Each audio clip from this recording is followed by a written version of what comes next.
My cousin started hitting on me on my birthday, and my mom said it was nothing to worry about.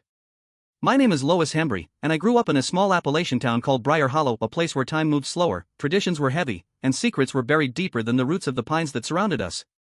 I was 16 when everything changed. It started, as many stories do, with silence. Not the peaceful kind, like when you sit by a lake at sunrise. No, this silence was heavy, pressing, full of the things that weren't said. It was early spring when I told my mother what happened. We were in the kitchen, the sun casting sharp rectangles on the linoleum floor. I had practiced the words all night, but when I finally spoke them, Mom, something happened. Cousin Everett, he hurt me, they came out raw, torn, and not nearly strong enough. My mother's face didn't move for a long time. Then, she did something I'll never forget. She pinched the bridge of her nose, closed her eyes, and sighed. Lois, she said slowly, you're a young lady now. Sometimes, unpleasant things happen. But it's better not to stir trouble within the family. That was it. No anger. No questions. No hugs. Just resignation. As if pain was part of becoming a woman, like growing pains or heartbreak. I didn't argue. I couldn't. Her words didn't just hurt, they sealed me in. That was 10 months ago. This morning, my mother couldn't stop vomiting after a visit from Child Protective Services. Growing up, we didn't have much. We were a close-knit, hard-working family. My parents were both second-generation mill workers. We lived modestly in a 3-bedroom house that always smelled like laundry and cornmeal. Sundays were for church, and weekday nights were filled with my mom's humming and my dad's foot tapping to the AM radio news. Being poor wasn't the hard part. It was being invisible.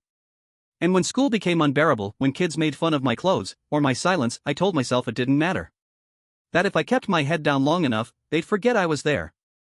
By the time I turned 15, I had no friends. My classmates called me Ghost Girl because I ate lunch in the stall of the third-floor bathroom. They knew I'd cry if anyone spoke to me too loudly. My life felt like a locked door. Then Everett called me one night. Cousin Everett was 19. He'd always been my cool cousin, tall, smart, and older enough that I looked up to him. I called him that night because I had no one else. It was the first time anyone had listened to me without looking bored or annoyed. Through sobs and gasps, I told him how cruel the kids at school were, how tired I felt, how I wanted to disappear. He made me laugh. I remember that laugh because it broke something inside me. I was so starved for kindness that I clung to it like a lifeline. After that night, Everett and I talked almost daily. He asked questions. He remembered things I said. He told me my voice mattered. And slowly, I started to believe him. I pulled my grades back up. I stopped hiding at lunch. I still ate alone, but I sat outside now, open, visible. I wore my hair down instead of tied up. I didn't smile much, but I walked straighter. When my 16th birthday came around, I felt like maybe, just maybe, I had a future. My mother insisted on throwing a party. We didn't have much money, but she baked her famous molasses cake and invited the entire family. I wore my nicest dress. A pale blue one I'd found at a second-hand shop. I borrowed mascara from a neighbor. I even wore a pair of pinched heels I found in the back of my closet. I looked different. When Everett arrived, my heart fluttered. I knew how foolish it was to feel that way about someone who shared my blood. But when someone makes you feel seen after so long in the shadows, you stop caring about things like rules or logic. He smelled like aftershave and bourbon. When he hugged me, it lasted too long. His hands rested on my lower back. I remember wondering if that was normal, if maybe I was just being sensitive. But then came dinner. He kept brushing against me accidentally. His fingers grazed mine under the table. I moved my chair. He moved his closer. After the cake, after the candles, after the endless stream of, "Do you have a boyfriend yet?" I went to my room to get a sweater. I'd left the window open, and it was getting chilly. I didn't hear him follow me. The door hadn't even clicked shut before I felt him there. His shadow blocked the hallway light. He didn't speak, he just stepped forward, like it was his room, his air. He pressed me against the wall, his breath thick with smoke and liquor. He kissed me. Hard. Uninvited. One hand tangled in my hair, the other moving lower. I screamed. It was loud and wild and ugly. It came from somewhere deep in me, a place I hadn't known existed. I kicked him. I hit whatever I could. I think I got his knee, because he crumpled slightly, cursing. I ran to my mother. I told her everything. And she told me. These things happen. That night, I threw up the cake she had so lovingly baked. I cried on the cold tile floor of the bathroom, curled up and small again. I didn't come out until I heard the front door close and Everett's car drive away. The morning after my birthday, I found myself standing at the kitchen sink, staring blankly at the same window I'd watched 1,000 sunrises through. But that morning felt different, colder. My skin still crawled from Everett's touch. The corners of my mind ached from how little sleep I got. I wasn't even sure why I tried again. Maybe I hoped my mother had changed her mind overnight. That maybe, in the sobering light of day, she'd recognize what happened as something that shouldn't have. So I told her again. And this time, she told me something worse. Everett's sister, my cousin Martha, was due to give birth any day. And because their apartment was small and Everett's job was unstable, he'd be moving into our house temporarily. To help the family, she said. I think she saw the horror on my face because she tried to soften it. Don't hold grudges, Lois, she said. It won't help you grow. I nodded. I didn't want to. I didn't agree. But I nodded. Not because I believed her. But because I had a plan. If justice wouldn't come from the people around me, I would have to make it myself. The day Everett moved in, I stayed in my room. The kind of quiet I kept wasn't shy anymore, it was cautious. Calculated. He arrived with a duffel bag and a grin that didn't reach his eyes. My mother welcomed him with open arms, and my father, who had been away during the party, shook his hand like he'd missed seeing his own brother. I stayed in bed most of that morning, pretending to be asleep. When I finally emerged, Everett was sprawled on the couch watching a western, bare feet up, like he owned the place. There she is, he said, smiling. Hey, birthday girl. I said nothing. I turned toward the hallway, but he was on his feet faster than I expected. You're not mad, are you? His voice had this mocking lilt, the kind used when adults tease children for pouting. You didn't say goodbye after the party. I kept walking. My hands were shaking, but I didn't let them show. He called after me again. We're housemates now, you know. Might as well make the best of it.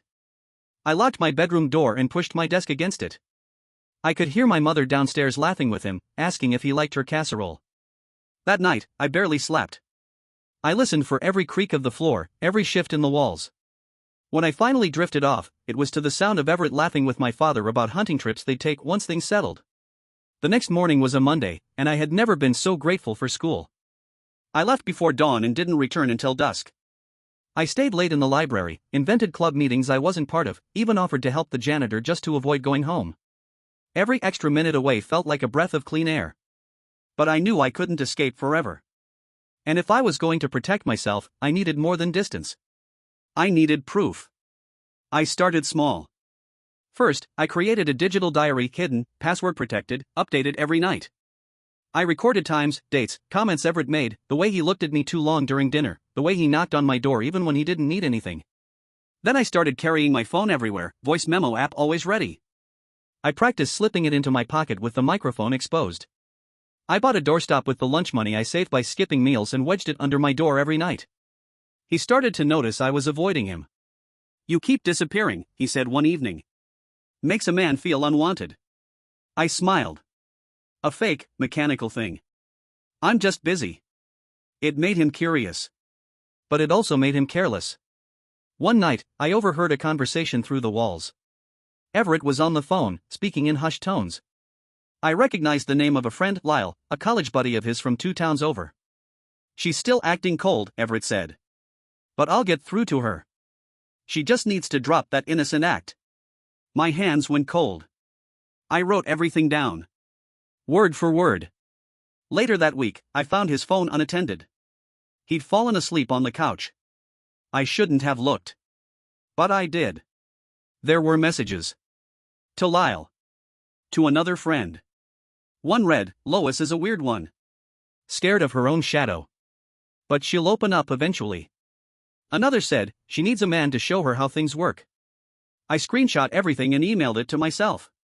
Twice. Then I deleted the email from his sent folder and cleared the history. I put the phone back, hands trembling. One night, it escalated. I was getting water from the kitchen when I felt him behind me. Just a little too close. You look tense, he said, brushing past. You ought to relax. I didn't answer. His hand grazed my shoulder. You're safe here, you know, he whispered. I turned around and stepped back. Please don't touch me. He raised his hands. Whoa. Just being friendly. I backed into my room and shut the door, locking it quickly. That night, I cried. But not from fear. From anger. Because I realized something. He was getting bolder because he thought I was helpless. He thought I was just a girl with no one to turn to. And maybe I was. But I was also a girl with a plan. And I was done being the one who was afraid. The first time I considered real action was a Tuesday afternoon. School had just let out, and I was sitting alone under the awning behind the gym, my usual place to breathe. The spring air was damp, and the clouds hung low, mirroring my thoughts. That's when Ruthann Wilmer, a girl from my biology class, approached. Ruthann wasn't exactly a friend. We'd partnered on a few projects, but she usually kept to herself, quiet, like me, but tougher somehow. She sat down without asking. You okay? She asked, opening her lunchbox. The question startled me. Not because she spoke, but because she meant it. I blinked, then nodded slowly. Just tired. Ruthann gave a small, knowing smile. My cousin moved in with us last year. It was awful. Something in her tone, the way she picked at her sandwich, made me pause. I didn't ask for more. I didn't need to. There was an understanding in the silence that passed between us. There's a group, she said after a moment. It meets at the First Baptist Community Hall on Thursdays. 4 teens with tough home lives. Not churchy. Just real. I nodded again, this time more purposefully. Thanks. That conversation lingered in my mind for days. By the end of the week, I had nearly a dozen pages of detailed notes. I used careful language, objective, observational. I didn't just write that Everett stared too long. I wrote. April 3, 9:04 p.m. Everett watched me for approximately 15 seconds while I cleared my dinner plate. Made no effort to hide this. I looked away, he continued. Every entry was timestamped and methodical. I recorded voice memos of conversations, not just the overt ones, but the quiet, uncomfortable ones. When he knocked on my door with no reason. When he asked if I'd forgiven him yet. One night, he said, you're acting like I'm dangerous. I'd never hurt you. I care about you. You know that. I had that on tape. I also had the bruises. That Friday morning, he grabbed my wrist a little too hard while trying to pull me back into a conversation I'd walked away from. The mark bloomed purple by noon. I took pictures under the best lighting I could find in the school restroom. Front, side, timestamped. I uploaded them to a private cloud storage I created just for this, hidden beneath folders labeled Chem Notes and Volunteer Hours. The support group met that Thursday. I arrived early and hovered outside the building until the leader, a kind-faced woman named Miss Valerie, waved me in. The room was modest, just a circle of folding chairs and a table of cookies. There were 8 other teens. Some looked bored. Others anxious. But a few had that same hollow gaze I'd seen in my mirror. Ruthann was there, and when she spotted me, she smiled gently. Miss Valerie introduced herself and gave the rules. What we shared stayed in the room, no pressure to talk, and everyone's story mattered. That first session, I didn't speak. I listened. A boy talked about his father's anger. A girl with streaks of pink in her hair talked about hiding her little sister in the closet when the fighting got too loud. Every story was a bruise with a voice. At the end, Miss Valerie said, if you're ever in a place where you don't feel safe, really unsafe, we can help. There are people who care, and there are things we can do. I walked home that night thinking, maybe I'm not alone after all. That weekend, everything came to a head. It was a Saturday, and my parents were both working the early shift. I knew I'd be alone with Everett for at least 6 hours. I made breakfast loudly, just to make sure he knew I was up. He emerged from his room around 10 a.m., rubbing his eyes and yawning. Smells good, he said, sitting down.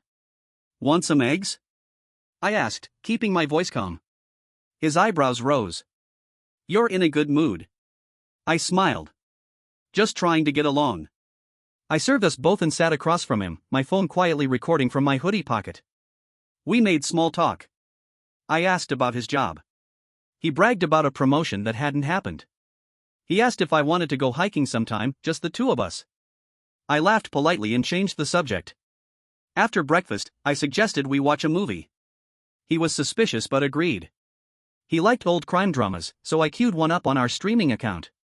I sat as far as possible from him on the couch. Why so distant? He asked halfway through the film. Just watching, I replied. You've been acting weird, he said. Like you're scared of me. I looked at him. Calmly. Should I be? He paused. His expression twitched. No. Of course not. I'm glad, I said, and let the silence hang heavy. Later that day, he made another mistake. He left his phone on the kitchen counter while showering. I had 2 minutes, maybe 3. I unlocked it, he still used the same 4-digit code. I went to his messages. There was a new thread with someone named Casey. Casey, still working on her? Everett, yeah. She's stubborn. But sweet. Just needs a little pressure. I took screenshots of the whole thread, which included references to our family, his living situation, even a photo he'd taken of me from behind while I was reading. I sent it to myself and deleted the sent email. Then I cleared the browser history. I put the phone back exactly where I found it. I returned to my room and cried, not because I was scared, but because I knew I was almost ready. By the time April neared its end, I had amassed a collection of evidence that would make any careful listener pause: voice recordings, screenshots, journal entries, and photographs of bruises. It wasn't just data, it was my voice, proof that I hadn't imagined the fear curling around my spine every night. But even with all that, I hesitated. Who would believe me? That question haunted me more than Everett ever could. I'd tried my mother. I'd seen how easily she had turned her head. What if the authorities were no different? What if they saw a teenager desperate for attention instead of a girl documenting her own survival? Still, I knew I couldn't keep living that way. Something had to give. And it did. On the last Friday of the month, I came home from school to find Everett waiting for me in the living room, like he had nothing else in the world to do. You're home early, he said. He patted the couch cushion beside him. Come sit. Let's talk. I have homework, I said, brushing past. He stood and grabbed my wrist, not painfully, but firm. You've been avoiding me. That's not very polite. I said, don't touch me. His voice hardened. I'm trying to be nice. You should appreciate that. I yanked my arm free and rushed into my room, locking the door. This time, I didn't cry. I planned. The next day was quiet. I avoided him entirely, claiming a school project at the library. But that night, I set a trap. I asked him if he wanted to watch a movie. I laughed at his jokes. I pretended to ease up. When he asked if I wanted a drink, I offered to grab one from my dad's hidden stash, though really, I gave him the last of the warm beer I'd taken from his room a week ago. He relaxed. And when he got comfortable, he got honest. You're a lot easier to talk to when you're not acting scared, he said, his words just slightly slurred. I pressed record on my phone again. That night, I said slowly, on my birthday. Why did you follow me into my room? He leaned back, grinning faintly. You looked beautiful. I thought we had a connection. You kissed me. I told you no. His face twitched. You didn't push me away. I screamed. Because you panicked. You liked it before that. My blood went cold, but I kept my voice steady. Do you really believe that? He shrugged. You're here now, aren't you? I got up and went to the bathroom, heart pounding. The recording was crystal clear. I saved it, emailed it to myself, then to a backup address. When I returned to the living room, he was standing too close to my door. I think you're playing games, he said. You act scared, but you keep coming back. What does that mean? I come back because I have no choice. He stepped toward me. Sure you do. You can choose to stop pretending. I stepped back. Get out of my way. He reached for me. And I did something I hadn't done since that night in my bedroom. I screamed. Loud. Sharp. Not in fear, this time it was a weapon. I pushed past him, grabbed my phone, and ran. I didn't stop until I got to the corner store 3 blocks away. My feet were bare, my hands shaking, but I had what I needed. I sat at a table, replaying the recording 3 times to make sure it had captured everything. It had. That's when I remembered the support group. Ruthann had given me Miss Valerie's emergency contact card, just in case. I called it. She answered on the second ring. I told her everything in clipped, desperate words. She asked where I was and promised help was on the way. Within an hour, I was sitting in a small room at the community center with Miss Valerie, a police officer named Officer Clymer, and a social worker named Ms. Drew. They didn't look at me like I was fragile. They looked at me like I was telling the truth. I handed them my phone and let them listen to the recording. I showed them the screenshots, the messages, the photos, the dates, the journal entries. They took notes. Officer Clymer took pictures of my arm. Ms. Drew asked if I felt safe going home. I didn't answer. She said I wouldn't have to. Later that evening, I was allowed to collect some of my things: clothes, toiletries, school books. I wasn't alone. Officer Clymer came with me. Ms. Drew followed behind, clipboard in hand. When we arrived, the house was tense. My father was home. My mother sat at the table, pale and stunned. Everett stood in the corner, stiff. Officer Clymer calmly explained the situation. That I would be leaving temporarily. That there was an active investigation. That they had already spoken to the county sheriff about next steps. Everett laughed. A small, mocking laugh. You believe her? She's been obsessed with me. She made this up. We have evidence, Officer Clymer said. Including your own words. He stopped laughing. My father stared at my mother. You knew? He asked. She said it wasn't serious, she mumbled. She said Lois was exaggerating. I didn't know. I didn't say anything. I didn't need to. That night, I didn't return to my house. Instead, I stayed with Ruth Ann and her grandmother. Ms. Drew had called ahead to arrange it. Her grandmother, a soft-spoken woman with sharp eyes, treated me like a granddaughter from the moment I stepped through the door. The guest room smelled of lavender and clean sheets. For the first time in months, I slept through the night. The next week was a blur of appointments and interviews. I met with detectives and victim advocates. I told my story over and over, each time a little more clearly, a little less afraid. There were moments I wanted to quit, to sink back into silence. But then I'd remember that recording, those screenshots. I'd remember Everett's words, my mother's dismissal, and I'd feel the fire in my chest again. I wasn't doing this just for me anymore. I was doing it for every girl who had been told to stay quiet. Every child dismissed as dramatic. Everett was arrested formally 4 days later. The charges included assault, coercion, and contributing to the delinquency of a minor. He was released on bail, but the conditions were strict. He had to leave town. He couldn't contact me. He had to wear a tracker. I still remember the look on my father's face when he learned the truth. Not just that something had happened, but that I had tried to tell him and was ignored. He came to see me one day at Ruth Ann's house. I failed you, he said, standing on the porch, hat in hand. I should have seen it. Should have listened. I didn't say anything. I wasn't ready. But I nodded. That was enough for now.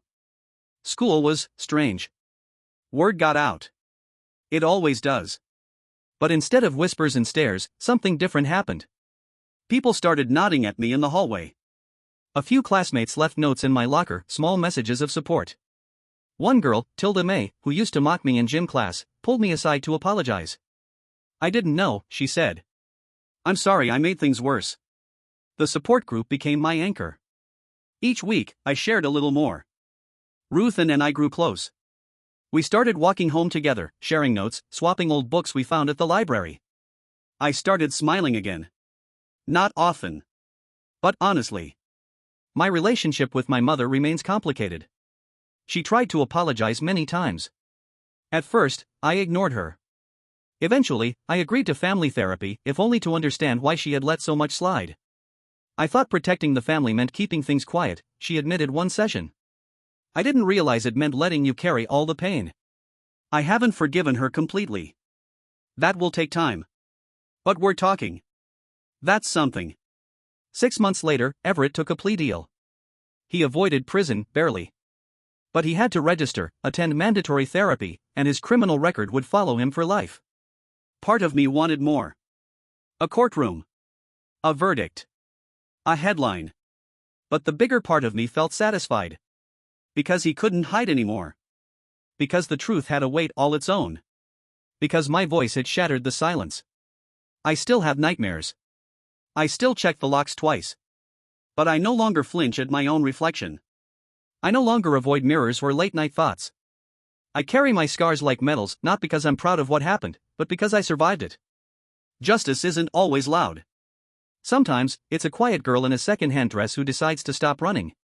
Sometimes, it's just truth, spoken enough times until it can't be ignored.